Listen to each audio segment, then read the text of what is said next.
Hello learners, welcome to my channel solution. So আবার একটা নতুন টপিক নিয়ে আমি চলে এসেছি। আজকে তোমাদের আমি যে টপিকটা নিয়ে ডিসকাশন করব সেটা হচ্ছে অ্যাসেসমেন্ট, মেজারমেন্ট, ইভ্যালুয়েশন। খুব ইম্পর্ট্যান্ট একটা চ্যাপ্টার, কেননা এখান থেকে তোমাদের কিন্তু পরীক্ষায় প্রশ্ন এসে থাকে অ্যাসেসমেন্ট চ্যাপ্টারটা থেকে। মূল্যায়ন, পরিমাপ, অ্যাসেসমেন্ট, এটা নিয়ে আজকে ডিটেলসে আলোচনা করব।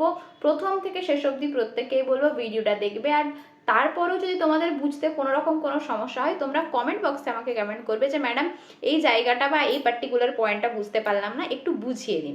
আমি অবশ্যই তোমাদের ডাউট ক্লিয়ার করে দেওয়ার চেষ্টা করবো। আর তোমাদেরকে বলবো ভিডিওটা যদি ভালো লেগে থাকে তাহলে একটা লাইক করবে, বন্ধুদের সাথে শেয়ার করবে, এবং যারা আজকে আমার চ্যানেল নতুন তাদেরকে বলবো চ্যানেলটাকে অবশ্যই সাবস্ক্রাইব করে আমার পাশে থাকবে।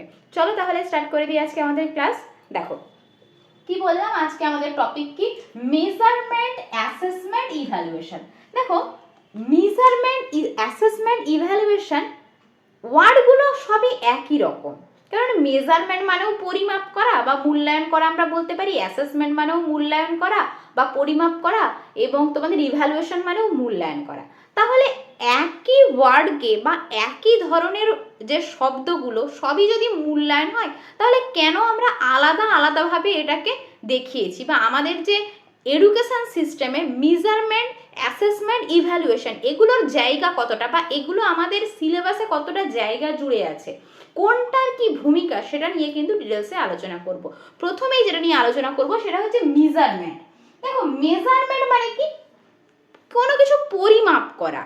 পরিমাপ আমরা কিসে করি? সংখ্যায় করি। যেমন ধরো তুমি বাজারে গেছো, বাজারে গিয়ে বললে 1 কিলো আলু কিনবো বা 1 কিলো চিনি কিনবো, বা বর্তমানে আমি বলছি তোমার ওয়েট এখন কত, তোমার ওয়েট এখন 50 কেজি। তুমি পরীক্ষায় কত নম্বর পেয়েছো? ধরো 150-এর টেটের পরীক্ষায় তুমি 120 পেয়েছো। তার মানে কি, এগুলোকে আমি সংখ্যায় দেখাচ্ছি। বা ছোটবেলায় কি হতো, তোমাদেরকে গ্রেড দেওয়া হতো, A grade, B grade, C grade, এরকম তোমরা পেতে। মানে এই যে নাম্বারগুলো দেখো, আমি বলছি 120, আমি বলছি 1 কেজি, আমি বলছি 50, অর্থাৎ যেগুলোকে আমরা নিউমেরিক আকারে সাজাতে পারি, সংখ্যায় সাজাতে পারি, সেটাকেই আমরা কি বলছি, মেজারমেন্ট বলছি। দেখো কয়েকটা আমি এখানে এক্সাম্পল লিখে দিয়েছি। যেমন স্কোর বলতে পারি, পরীক্ষায় আমরা কত স্কোর পেলাম, যেমন আমি তোমাদের বললাম টেটে তোমরা হয়তো 120 স্কোর করলে, ঠিক আছে। এরপরে কি পার্সেন্টেজ, ধরো সেটা হচ্ছে ধরো 150, আমি বলতে পারি যে 150-র 120টাকে তোমরা পার্সেন্ট করবে, ঠিক আছে। তো সেটা হচ্ছে একটা পার্সেন্টেজ। বা ধরো তোমাদের 60% পেলেই তোমরা টেট পাস করবে, 60% ইজ ইকুয়াল টু 90। তো এরকম ভাবে তোমরা মেজারমেন্ট করতে পারো। আর র্যাঙ্কিং করা, ধরো তোমাদের ক্লাসের পরীক্ষায়, তোমাদের কলেজে বা স্কুলে কেউ ফার্স্ট হয়েছে, কেউ সেকেন্ড হয়েছে, এরকম করে র্যাঙ্কিং করে দেওয়া হচ্ছে। ওকে, সো এটাই হচ্ছে মেজারমেন্ট, যেটাকে আমরা নিউমেরিক্যালি প্রকাশ করতে পারি, সংখ্যায় প্রকাশ করতে পারি। কিন্তু দেখো সব কিছু কি সংখ্যায় প্রকাশ করা যায়? আমি বলছি একজন টিচার ক্লাসে গিয়ে কোন মেথডটা অ্যাপ্লাই করবে, বা একটা স্টুডেন্ট কি শিখলো সারা বছর, তার জন্য যে টিএলএমটা ইউজ করা হচ্ছে সেটা কি পারফেক্ট? যে অ্যাসেসমেন্ট বা যে পরীক্ষাটা তার জন্য নেওয়া হচ্ছে সেটা কি পারফেক্ট? তার কোন চ্যাপ্টারে সে পিছিয়ে আছে, কোন চ্যাপ্টারটায় সে এগিয়ে আছে, কোন জায়গাটায় তাকে রিমেডিয়াল টিচিং দেওয়ার দরকার, পুনরায় শিখন দরকার, এগুলো কোথা থেকে জানবো? এগুলো কি কখনো মেজারমেন্টে আমরা জানতে পারি? এগুলো আমরা মেজারমেন্টে জানতে পারি না। তাই মেজারমেন্টকে আমরা কিন্তু এনাফ বলবো না, এটা কিন্তু যথেষ্ট নয়। পরিমাপ করার যে পদ্ধতি সেখানে কিন্তু মেজারমেন্ট একেবারেই যথেষ্ট নয়, কিছুটা হলেও প্রাসঙ্গিক, কিন্তু পুরোটা প্রাসঙ্গিক এটা আমরা বলতে পারবো না। তাই একটা যে গ্যাপ সৃষ্টি হচ্ছে, এই যে তোমাদের বললাম স্টুডেন্ট কোথায় পিছিয়ে রয়েছে, এই গ্যাপটাকে কে ফিল করবে? এই গ্যাপটা ফিল করার জন্যই কিন্তু আমাদের কি দরকার হয়ে পড়লো, আমাদের অ্যাসেসমেন্টের দরকার হয়ে পড়লো। দেখো আমি এখানে কয়েকটা ওয়ার্ড লিখেছি, যে লার্নিং, একটা স্টুডেন্টের লার্নিং কতটা হয়েছে, সে কতটা শিখছে, এটাকে আমরা কিভাবে সংখ্যায় মেজারমেন্ট করব? আমরা কি বলতে পারবো সংখ্যায় মেজারমেন্ট করে তুমি 1 কেজি শিখেছো, তুমি 2 কেজি শিখেছো, আমরা বলতে পারবো? কখনোই বলতে পারবো না। ওকে, সে কতটা পিছিয়ে আছে এডুকেশনে, ধরো সে অঙ্কতে খুব একটা ভালো নয়, ইংরেজিতে আবার এগিয়ে আছে, বিজ্ঞানটাই সে অনেকটা পিছিয়ে রয়েছে, সায়েন্স ক্যাটাগরিটাই অনেকটা পিছিয়ে। তো এই পিছিয়ে থাকাগুলো আমরা সংখ্যায় কিভাবে বোঝাবো? বোঝানো আমাদের পক্ষে সম্ভব নয়। বা একটা টিচার ক্লাসে কি মেথড ইউজ করবেন, বা যে মেথডটা তিনি অ্যাপ্লাই করছেন সেই মেথডটা যথেষ্ট কিনা, সেটা অ্যাপ্লিকেবল কিনা, স্টুডেন্টরা সেটা নিতে পারছে কিনা, এটাও মেজারমেন্ট করা সম্ভব নয়। সো এর জন্য আমাদের, বা তার বিহেভিয়ার, একটা স্টুডেন্টের বিহেভিয়ার, একটা টিচার তার উপরে কি করবেন, ফিডব্যাক দেবেন। তো এই সবগুলো আমাদের কার মধ্যে চলে আসছে, আমাদের অ্যাসেসমেন্টের মধ্যে চলে আসছে। তো আশা করি ক্লিয়ার হয়েছে মেজারমেন্ট কি, মেজারমেন্ট যে এনাফ নয় সেটাও তোমরা জানলে। এবারে আমরা জানবো অ্যাসেসমেন্ট সম্পর্কে। দেখো অ্যাসেসমেন্ট একই জিনিস, মূল্যায়ন করা কোনো কিছুর। তো এই মূল্যায়নকে আমরা দুভাগে ভাগ করতে পারি, একটা কি ফরম্যাটিভ ইভ্যালুয়েশন, একটা হচ্ছে সামেটিভ ইভ্যালুয়েশন। সামেটিভ মানে কি, এই যে বছরের শেষে তোমরা একটা পরীক্ষা দিচ্ছ, একবারেই পরীক্ষা দিয়ে দিলে ব্যাস হয়ে গেল, কাজ এখানেই শেষ। কিন্তু ফরম্যাটিভ মানে কি, সারা বছর ধরে যে অ্যাসেসমেন্ট হচ্ছে, শুধু একটা স্টুডেন্টের যে পরীক্ষায় সে কত নম্বর পেল সেটা নয়, সে কোন জায়গায় পিছিয়ে আছে, কোন জায়গায় তাকে আরো মডিফাই করার দরকার, একটা টিচার কোন মেথড ইউজ করবেন, তার বিহেভিয়ারটা কেমন, তার বিহেভিয়ারে কোনো চেঞ্জ আনা দরকার কিনা, বা তার যে প্রক্ষোভগুলো রয়েছে সেই প্রক্ষোভগুলো কিভাবে মেনটেন করা যাবে, এই সব কিছুর জন্য, এই সব কিছু মেনটেন করার জন্য বা সব কিছু মডিফাই করার জন্য যে অ্যাসেসমেন্টটা সারা বছর ধরে করা হয়, সেই অ্যাসেসমেন্টটাকে আমরা কি বলি, ফরম্যাটিভ অ্যাসেসমেন্ট। দেখো লেখা আছে ডিউরিং টিচিং লার্নিং প্রসেস, অর্থাৎ যখন পড়ানো চলছে সেই পড়ানো চলাকালীন একটা স্টুডেন্টের দেখবে অনেক কিছু আমরা শুধরে দিতে পারি, তার ব্যবহার শুধরে দিতে পারি, তার আমরা মনের যদি কোনো রকম কোনো সমস্যা থাকে সেগুলো শুধরে দিতে পারি, বা তার পড়াশোনার সমস্যা তো অবশ্যই শুধরে দিতে পারি। তো টিচিং লার্নিং প্রসেস চলাকালীন যে মেথডটা আমরা ইউজ করি বা যে ধরনের পরিমাপ চলে সেটাকে আমরা কি বলতে পারি, ফরম্যাটিভ অ্যাসেসমেন্ট। দেখো একটা স্টুডেন্টের কি হয়, ধরো অঙ্কের কোনো একটা গড়ের চ্যাপ্টার পড়ানো হচ্ছে, তো চ্যাপ্টারটা হয়তো পড়ানো শেষ হওয়ার পর একটা টিচার কোনো ক্লাসে 10 নম্বরের হয়তো মক টেস্ট নিচ্ছেন, কোনো পরীক্ষা নিচ্ছেন, তো দেখলেন একটা স্টুডেন্ট কোনো একটা পার্টিকুলার জায়গাতেই বারবার আটকে যাচ্ছে, তার মানে কি, তার সেখানে গ্যাপ সৃষ্টি হয়েছে। তো এই গ্যাপটাকে দূর করবেন কার মাধ্যমে, এই গ্যাপটাকে দূর করা সম্ভব কিন্তু ফরম্যাটিভ অ্যাসেসমেন্ট। কেননা সামেটিভ অ্যাসেসমেন্টে হলে কি হবে, সে একটা রেজাল্ট পেয়ে যাবে যে আমি পরীক্ষায় ম্যাথে হয়তো 100-র মধ্যে 50 পেয়েছে, কিন্তু ডিউরিং অ্যাসেসমেন্টে তার যে গ্যাপটা তৈরি হয়েছে সেই গ্যাপটাকে ফিল করা হবে। টিচার কি করবেন, ফিডব্যাক দেবেন, এবং এই ফিডব্যাকের ওপরে কি হবে, তিনি রিমেডিয়াল টিচিং দেবেন, যে কোন জায়গাটা সে পিছিয়ে রয়েছে, কোন জায়গাটাকে তাকে মডিফাই করার দরকার আছে। রিমেডিয়াল টিচিং দেওয়ার পরেই কি হবে, তার যে এডুকেশন, সেই এডুকেশনটাকে আমরা কি করবো, ইমপ্রুভ করতে পারবো।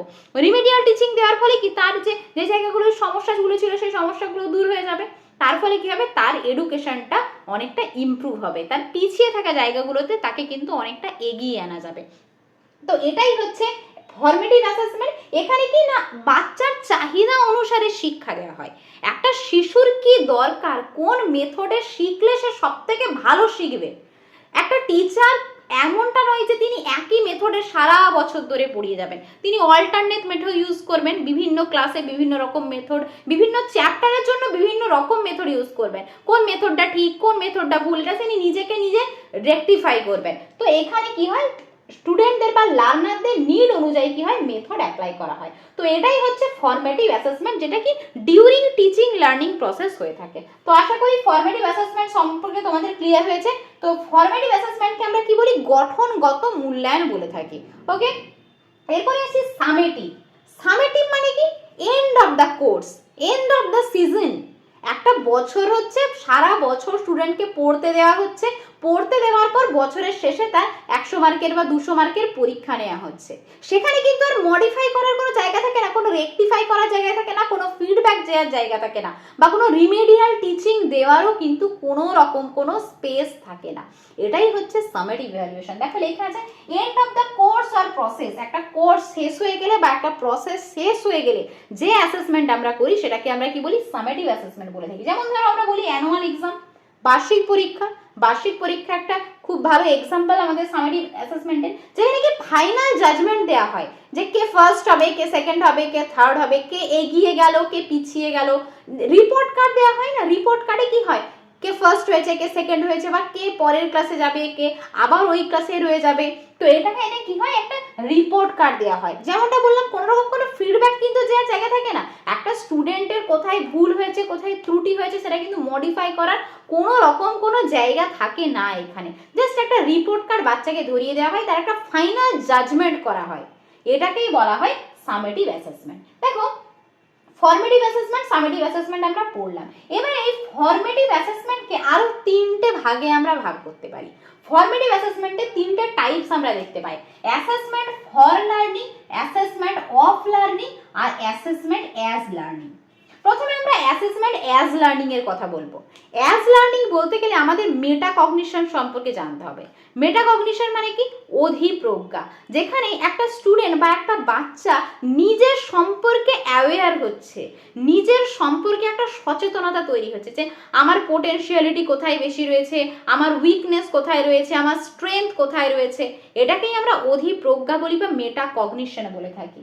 তাহলে অ্যাসেসমেন্ট অ্যাজ লার্নিং মানে কি? যেখানে একটা বাচ্চা নিজেকে নিজে অ্যাসেসমেন্ট করছে, তার কোথায় ভুল রয়েছে, কোথায় ত্রুটি রয়েছে, নিজেকে মডিফাই করছে, রেকটিফাই করছে, ভেঙে গড়ে আবার নিজের মতো করে তৈরি করছে, সেলফ অ্যাসেসমেন্ট করছে, তার কোথায় উইকনেস রয়েছে, কোথায় স্ট্রেন রয়েছে, কোথায় পোটেনশিয়ালিটি রয়েছে, নিজের সম্পর্কে একটা সচেতনতা, এটাকেই আমরা কি বলি? Assessment as learning.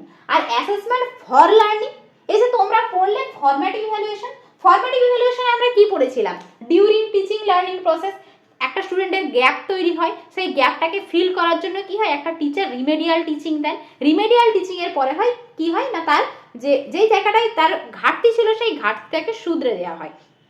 তো এই যে ফরম্যাটিভ ইভ্যালুয়েশনে আমরা যা যা পড়লাম সেই সমস্ত কিন্তু অ্যাসেসমেন্ট ফর লার্নিং। ওকে, তো ফরম্যাটিভ অ্যাসেসমেন্টটাকে আমরা কি বলতে পারি? Assessment for learning, assessment for learning.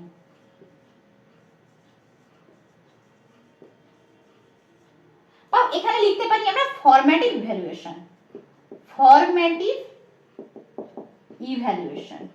ওকে, এবারে আসছি অ্যাসেসমেন্ট অফ লার্নিং। দেখো তোমরা মনে রাখবে কি করে?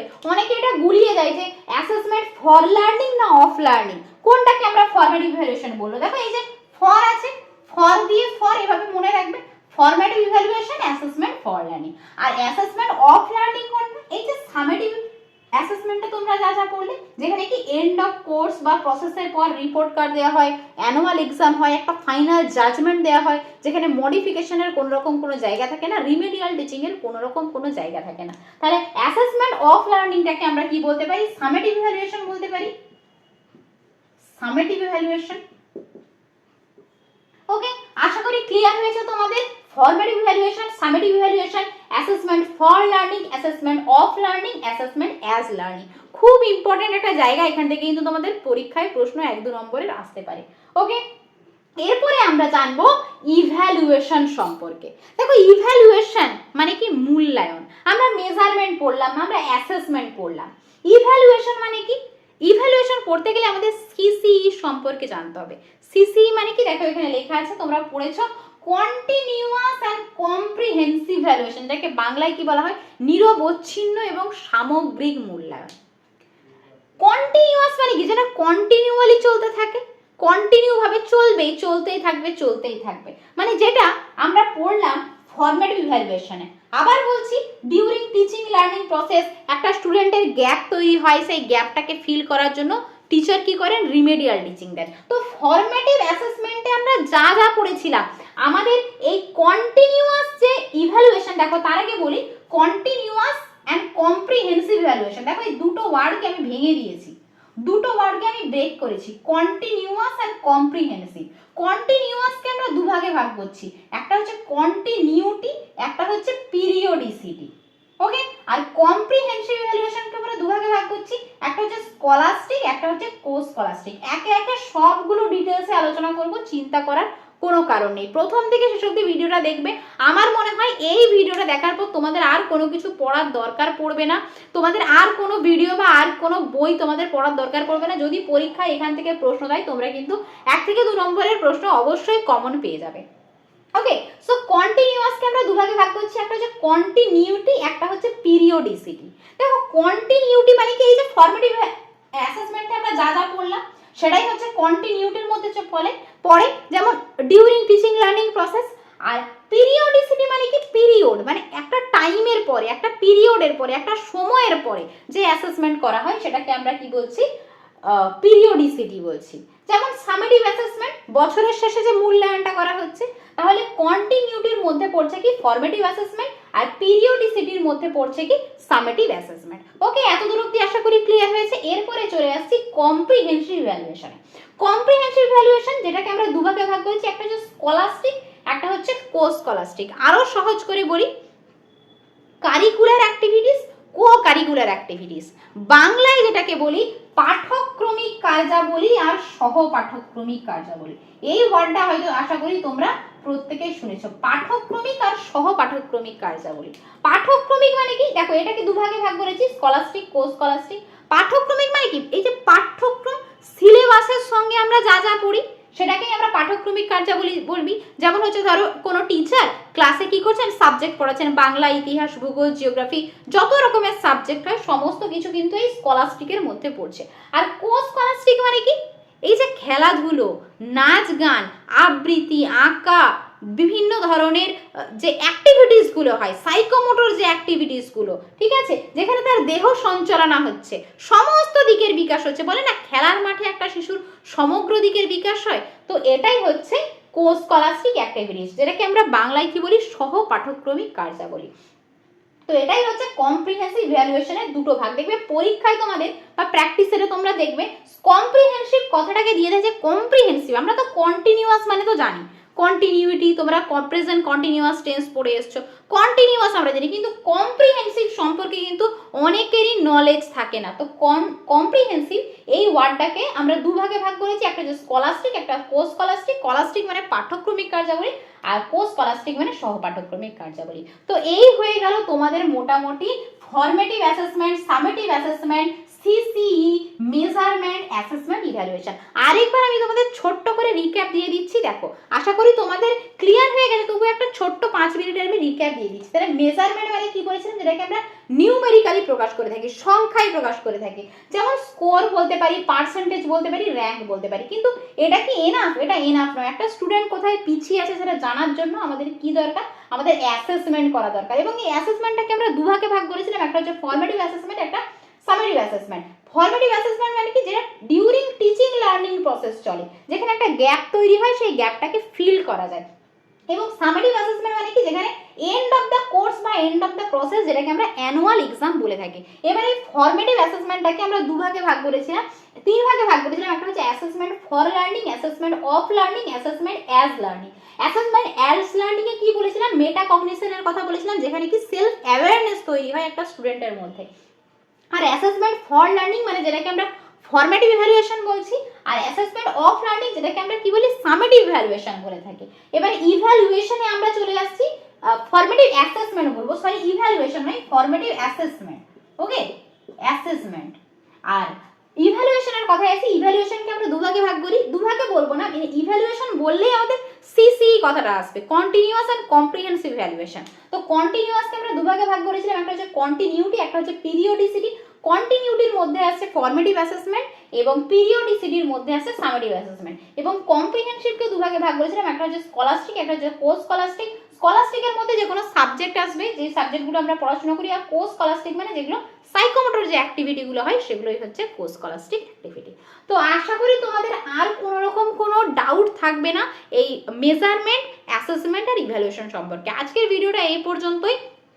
প্রত্যেককেই বলবো, তোমাদের যদি ভিডিওটা ভালো লেগে থাকে তাহলে অবশ্যই একটা লাইক করবে, বন্ধুদের সাথে শেয়ার করবে, এবং যারা আমার চ্যানেলে আজকে নতুন তাদেরকে বলবো চ্যানেলটাকে অবশ্যই সাবস্ক্রাইব করে আমার পাশে থাকবে। আর প্রচুর প্রচুর প্র্যাকটিস করতে থাকো, পড়াশোনা চালিয়ে যাও। আর মাত্র একটা সপ্তাহ তোমাদের রয়েছে, খুব গোল্ডেন একটা টাইম, যেখানে তোমাদের কিন্তু প্রতিনিয়ত প্র্যাকটিস করে যেতে হবে। এই সময় কোনো দিকে তাকিও না কে কতটা অ্যাডভান্স, কে কতটা পিছিয়ে আছে, বা আমি কার থেকে কতটা এগিয়ে আছি, এসব দেখার দরকার নেই। জাস্ট তুমি তোমার মতো করে পড়ে যাও, 100% দিয়ে যাও, তারপরে যেটা হবে দেখা যাবে। ওকে, সো প্রত্যেকেই ভালো থেকো, সুস্থ থেকো। Thanks for watching.